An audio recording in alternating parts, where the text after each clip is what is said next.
굴을 넘어서 복음으로라는 제목으로 우리가 함께 은혜를 나누고자 합니다.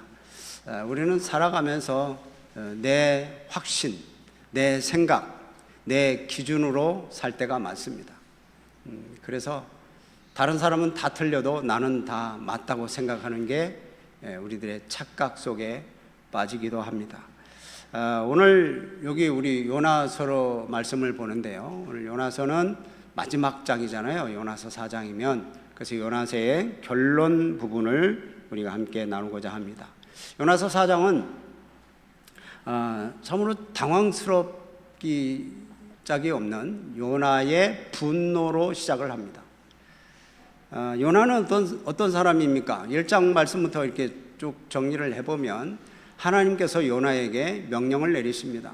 저 아수르 수도인 니느웨에 가서 복음을 전해라. 회개하지 않으면 40이 지나면 이 나라가 망한다 라는 것을 선포해라.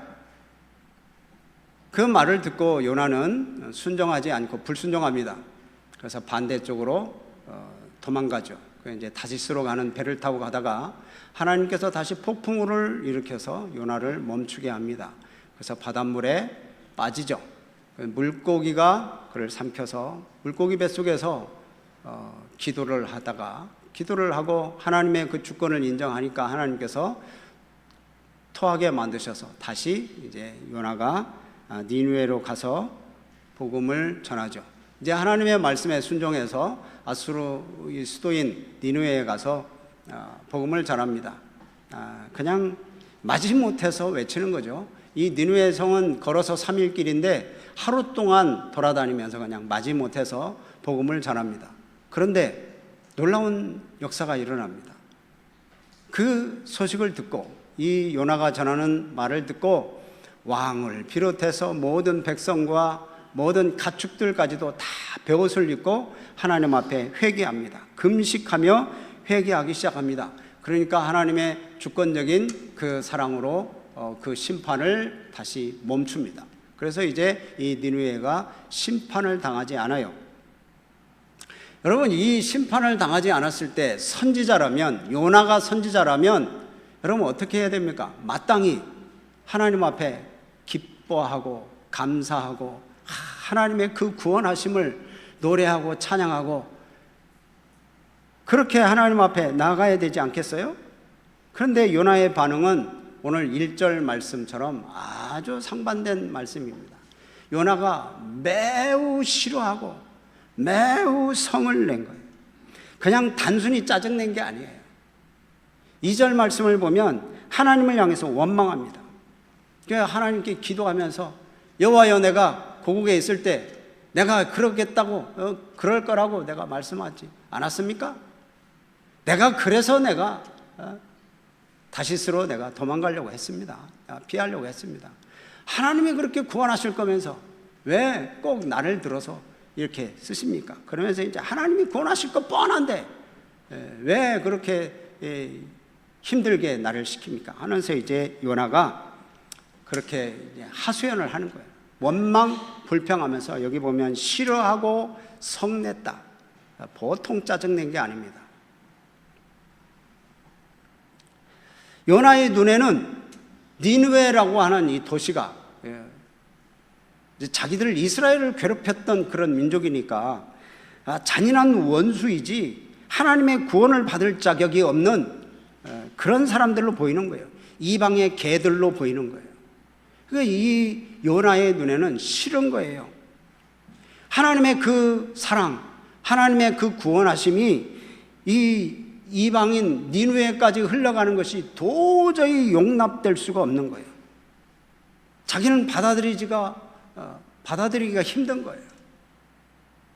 저들은 그냥 죽어 마땅한 사람들이어야 되는데 이스라엘 백성을 힘들게 하고 괴롭히고 그러는 저민족인데 저민족이 구원을 받고 우리와 함께 하나님의 백성이 된다니 이건 있을 수가 없는 일이에요. 그래서 요나가 하는 얘기가 뭡니까? 차라리 나를 죽여주세요. 하나님의 마음을 알지 못한 채 이 분노한 요나는 하나님 앞에 그렇게 얘기하는 거예요. 차라리 나를 죽여주세요. 나는 저 민족과 나는 하나님의 백성 같이 될 수 없습니다. 그렇게 얘기하니까 하나님께서 요나에게 얘기를 합니다. 요나야, 네가 그렇게 화내는 것이 옳으냐? 이제 여기에는 이제 그렇게 화내는 것이 옳으냐라고 이렇게 묻는데, 이 물음이 몇 번 나옵니다. 9절에서 이제 이 요나가 대답하기를 죽는 것이 차라리 낫습니다. 9절에는 성내어 죽기까지 내가 옳습니다. 뭐 이렇게 막 끝까지 고집을 부려요. 여러분, 이 말씀을 보면서 우리가 한번 우리 스스로를 한번 생각해 보시기 바랍니다. 나만의 니느웨를 향해서 마음을 닫고 있지는 않는지 우리 스스로 한번 생각해 봐야 돼요. 우리가 인생을 살아오면서 자기 나름대로 수많은 경험 해왔습니다. 그래서 어떻게 보면 확고한 어떤 나만의 가치관, 나만의 기준이 우리에게는 있어요. 그래서 그 기준대로, 그 내 생각대로, 내 가치관대로 이렇게 살아가려고 해요. 저 사람은 절대로 변하지 않아. 아무개 저 사람은 우리 교회에 필요하지 않아. 저 사람은 우리 교회에 안 오는 게 차라리 나아. 이렇게 생각하는 경우가 있어요. 그래서 이제 내 마음의 문을 딱 잠가 두어 버려요. 내 마음의 니느웨예요. 요나가 생각하는 것처럼 저 니느웨 사람들은 절대 하나님의 백성이 될 수 없다. 내가 그래서 나는 그들에게 복음을 전하지 않겠다, 하나님의 말씀을 전하지 않겠다 생각한 이 요나 생각입니다. 내가 그어놓은 좁은 기준 때문에 하나님의 그 무한한 은혜를 다 막 제한을 해버려요. 여러분, 이 요나를 보면서 저런 놈이 다 있나 그렇게 생각하지 마시고, 그 사람이 내 모습인가 보다, 내 모습은 아닐까, 여러분 그렇게 생각해 보시기 바랍니다. 요나가 굉장히 분노했어요. 여기 말씀처럼 이렇게 막 이제 하나님께서 네가 성을 내는 게 옳은 거냐 그렇게 얘기를 했는데 특별한 답은 안 하고 이제 요나가 성읍 동쪽에 올라가서 앉아 있습니다.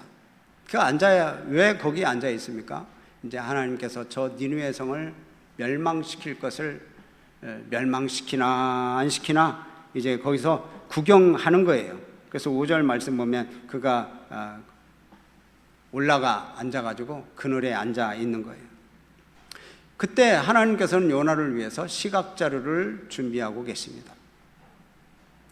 6절 말씀 보면 하나님 여호와께서 무엇을 예비해요? 박넝쿨을 예비하셨습니다. 박넝쿨을 예비하셔서 그 중동의 뜨거운 뙤약볕에 앉아 있는 이 요나에게 이 박넝쿨이 딱 자라가지고 시원하게 이렇게 하니까 이 요나가 이 박넝쿨 때문에 얼마나 기뻐하는지 몰라요. 크게 기뻐했다. 여기 말씀 보면 요나가 그냥 기뻐한 게 아니라 크게 기뻐했어요. 여러분 보세요. 이 니느웨의 12만 명이라고 하는 죄인들이 구원받았을 때는 이 요나가 분노가 머리끝까지 치솟아 올랐어요. 그런데 박넝쿨로 인하여 그늘 하나 생겼다고 이제 세상을 다 얻은 것처럼 크게 기뻐하는 이 요나의 이기적인 모습을 한번 보시기 바랍니다.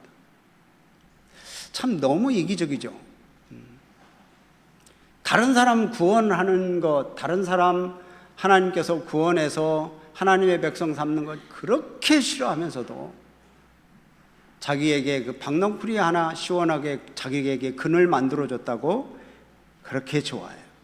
그래서 하나님께서 그 이튿날 또 준비하신 게 있습니다. 벌레를 준비하십니다. 그래서 박넝쿨을 갉아먹게 하십니다. 그래서 또 준비하신 동풍을 불게 하십니다. 그래서 동풍은 뜨거운 바람이죠. 그래서 하늘에서 햇볕은 내리쬐고 뜨거운 바람이 부니까 금방 시들어 버립니다. 그때 이 요나는 또 다시 화를 냅니다. 화를 내면서 사는 것보다 내가 죽는 게 낫겠습니다.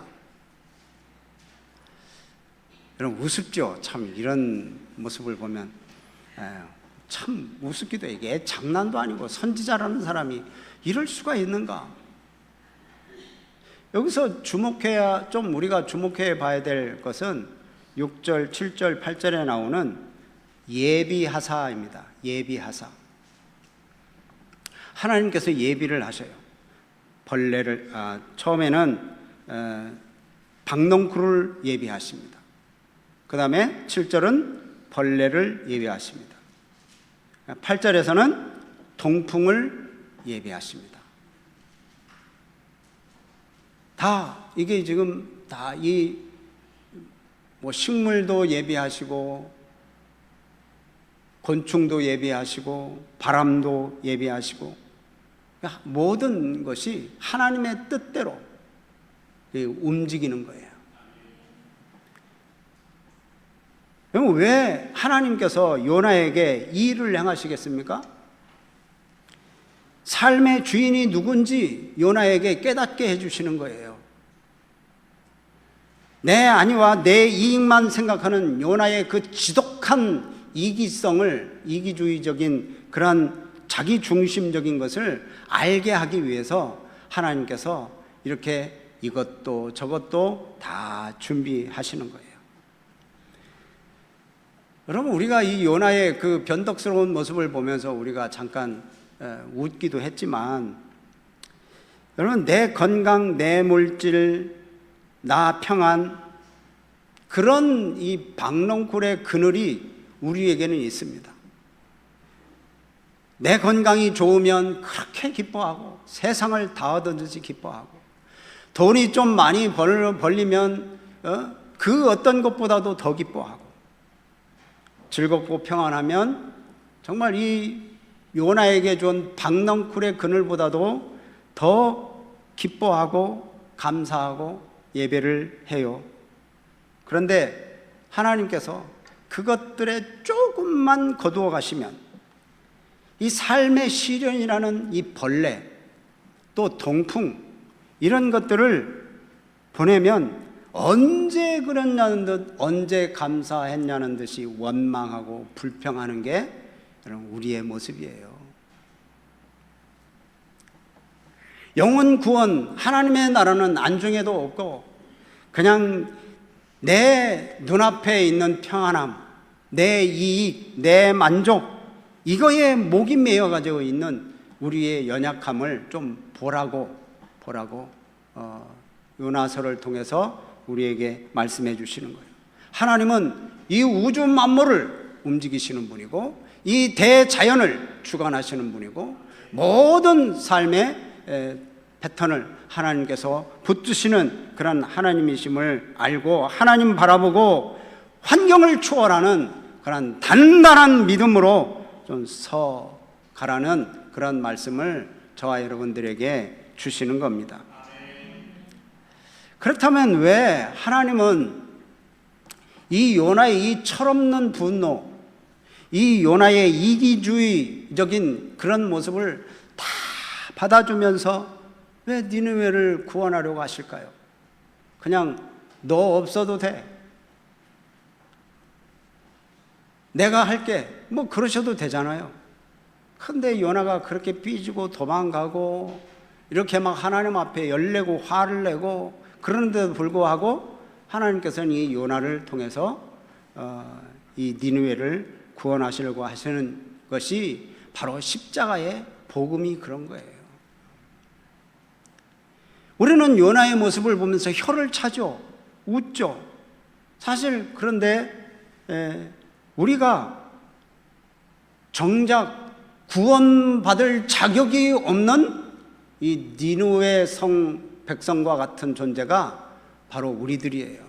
구원받을 자격이 없어요. 다 하나님을 등지고 떠난 그런 죄인들입니다. 하나님을 알지도 못했고 내 욕심대로 살았고 내 정욕대로 살았고, 그러니까 하나님의 진노와 심판을 받아서 멸망받아 마땅한 우리들인 거예요. 진짜 요나 같은 그 좁은 마음으로 남을 정죄하기에 바빴던 그런 우리 허물 많은 존재들이잖아요.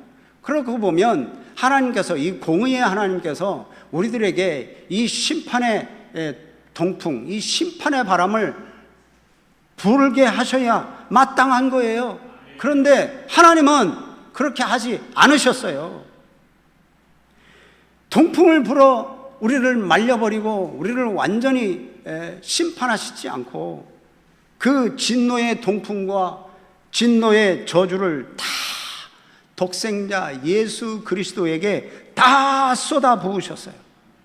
예수님은 그 십자가 위에서 그 뜨거운 동풍과 그 공의의 햇볕을 다 받으셔서 피와 물을 다 쏟아내셨어요. 그래서 예수님은 우리들에게 영원한 박농쿨의 그늘이 되어주셔서 우리가 그 은혜로 인하여 우리가 구원받은 거죠. 영원토록 그 그늘 아래 우리가 살아가고 있는 거죠.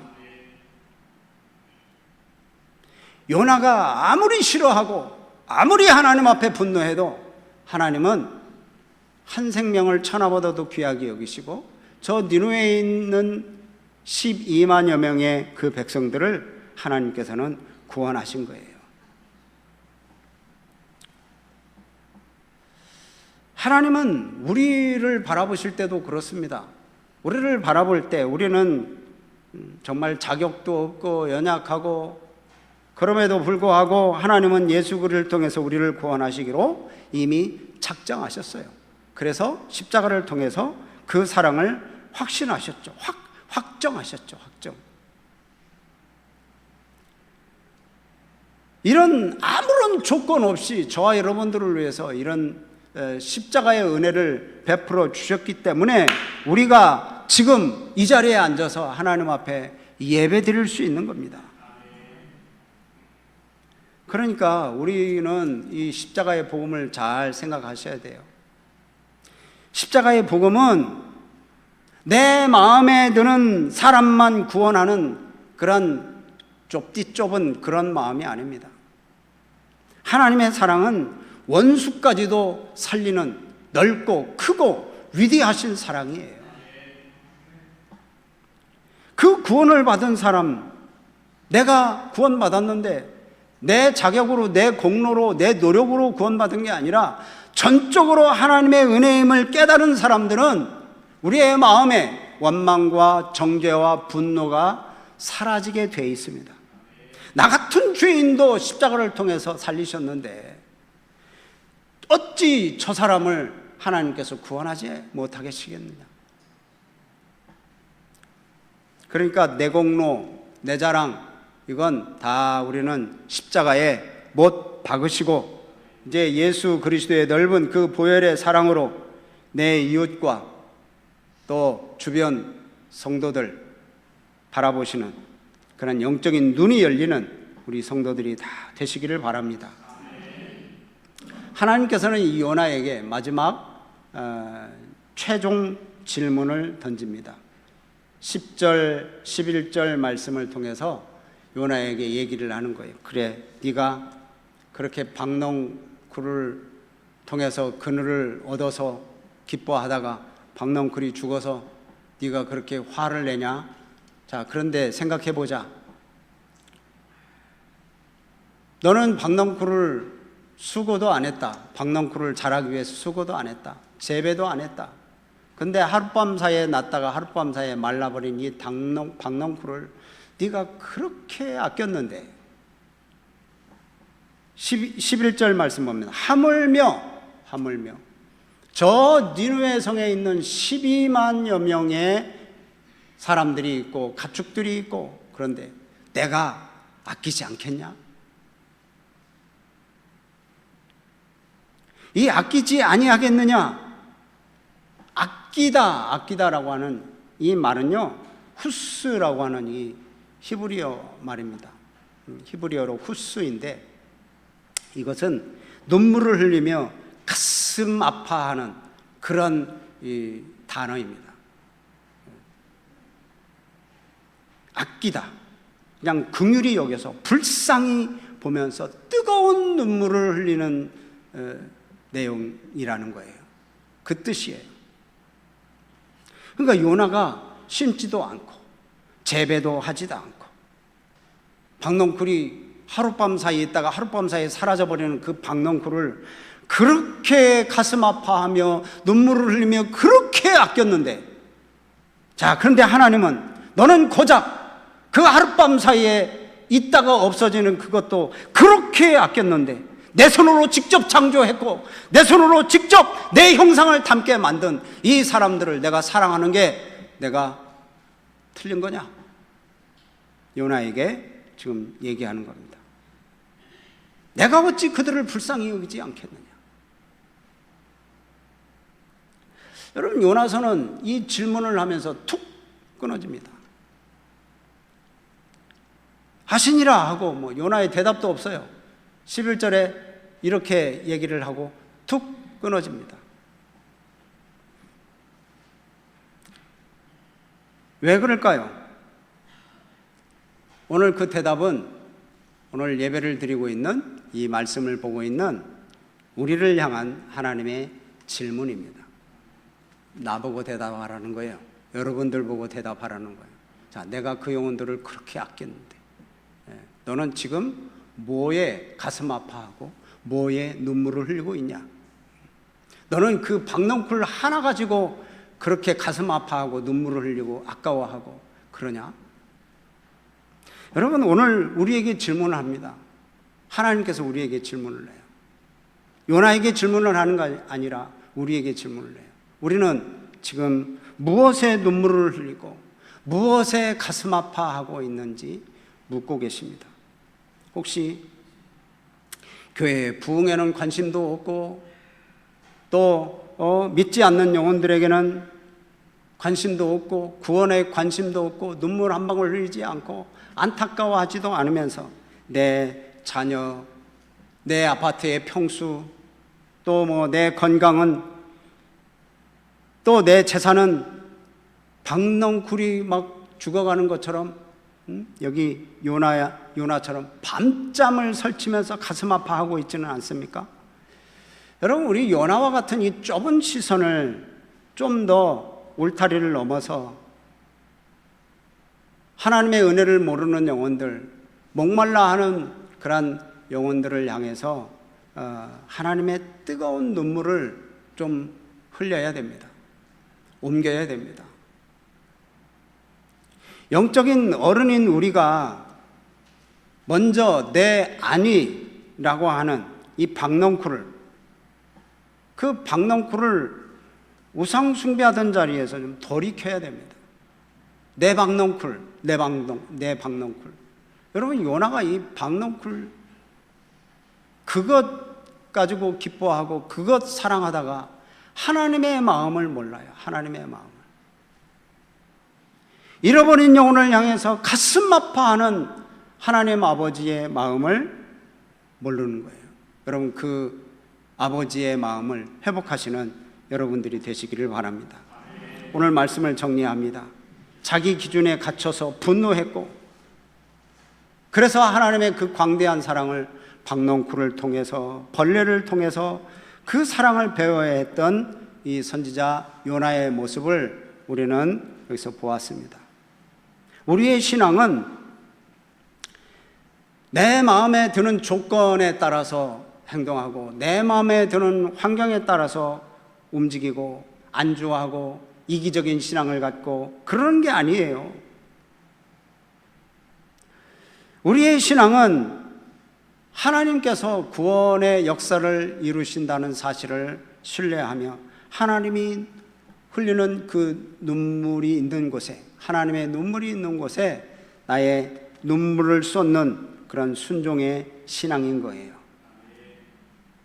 내 박넝쿨만 아끼는 그러한 좁은 삶이 아니라 이제는 예수 그리스도의 넓은 사랑을 가지고 축복의 통로로 쓰임받는 우리 성도님들이 되셔서 내 가정에 있는 자녀들에게, 또한 교회 후배들에게 내 유익보다 하나님의 영광, 또 영혼 구원하는 그런 것을 귀히 여기는 진짜 믿음의 선배의 그런 이 거룩한 품격을 가지시는 우리 성도님들이 되시기를 바랍니다. 그래서 이 온 우주 만물을 다스리시고 모든 자연 만물을 다 다스리시고 섭리하시는 하나님의 주권을 신뢰하시기를 바랍니다.